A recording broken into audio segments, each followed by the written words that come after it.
Salut tout le monde, je vous espère en forme, en l'occasion de ce qui constitue aujourd'hui notre 40e épisode. Et oui les amis, construit sous l'impulsion de François Ier en vue d'inscrire dans la pierre la puissance de son royaume, au cœur d'une forêt riche en gibier lui permettant par la même occasion de satisfaire son goût pour l'art de la chasse, la préfecte aventure continue aujourd'hui sa route hors préfecture au château de Chambord les amis.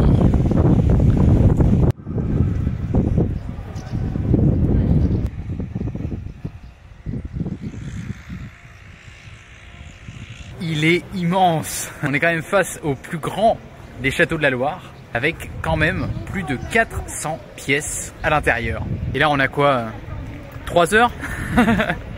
Alors à Chambord on s'est fortement inspiré du style de la Renaissance italienne, avec la présence ici de nombreux et somptueux décors sculptés, de toits terrasses, mais également ce qui constitue l'une des merveilles de ce château à l'entrée de son donjon. Je veux évidemment parler de cet escalier, le mythique escalier à double révolution de Chambord.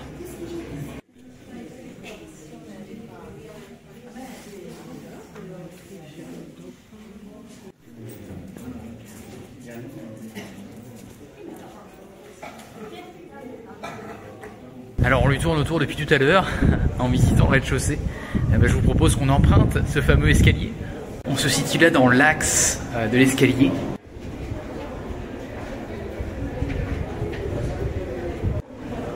Autour duquel s'enroulent 2 volets de marche. Escalier aux allures de magie, parce que pour accéder aux étages, on peut emprunter l'une ou l'autre de ces volets de marche. Et grâce à ces ouvertures, on peut se voir et être vu d'un bout à l'autre sans jamais se croiser.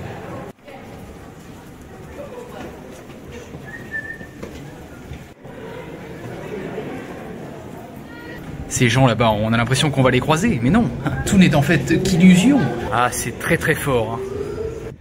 Alors François Ier, qui, rappelons-le, quand même à l'origine de la création de cet édifice, ne séjournera que très peu ici, quelques semaines de son vivant. En effet, le site n'était pas destiné à accueillir de manière permanente la cour, mais c'était surtout une façon de démontrer la puissance du monarque.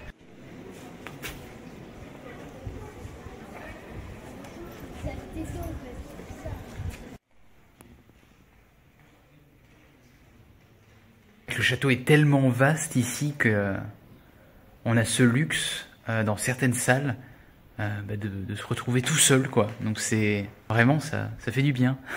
Chaque fois on a l'impression de se perdre, mais en fait voilà, on est tout de suite rassuré quand on retrouve l'escalier. En fait on ne fait que lui tourner autour. Bon, je ne sais pas si c'est peut-être déjà le cas pour vous, mais autrement, si vous aimez cette aventure, eh bien, abonnez-vous à la chaîne YouTube de la Préfecte Aventure, en n'oubliant pas d'activer les notifications. Oui, comme ça tu seras averti de la sortie de chaque nouvel épisode et tu n'en louperas aucune miette. On arrive là dans le logis de François. Alors, on peut remarquer ici la présence de plusieurs salamandres, il y en a un peu partout. Animal qui n'est autre que l'emblème du roi François Ier.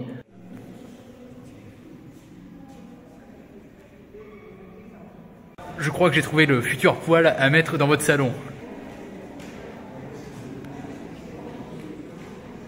À la mort de François, l'édifice ne sera pas encore achevé. Sa construction sera d'ailleurs mise en pause sous le règne de son fils, Henri II. L'achèvement des travaux n'aura lieu que sous Louis XIV. Le roi Soleil séjournera quant à lui de plus longs moments à Chambord en compagnie de sa cour, et c'est notamment à Chambord que sera jouée pour la première fois la comédie ballet du bourgeois gentilhomme réunissant 2 stars de l'époque, Molière et Lully.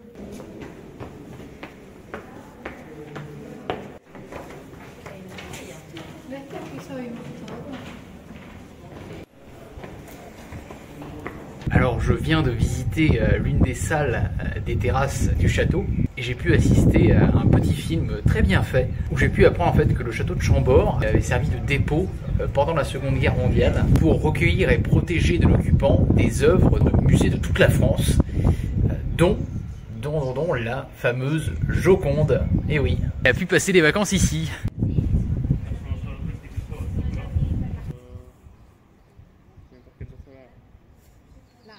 Là dietro, esatto, dietro quegli alberi là.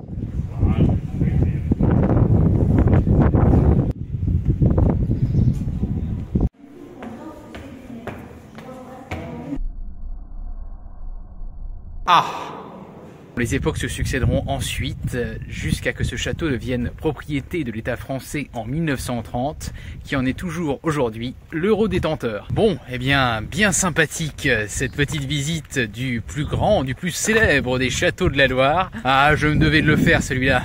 Ah, c'était vraiment fabuleux, c'était grandiose. Ah, ça vous a plu vous aussi? Ah bah, pas de souci. Ça se passe juste en dessous, hein, un petit pouce en l'air. Et moi, j'ai le plaisir de vous donner rendez-vous demain où nous allons mettre en pause ces visites de château pour regagner la piste des préfectures. Laquelle? Eh bien, un conseil, soyez juste logique. Voilà, la plus proche. Allez, à très vite les amis.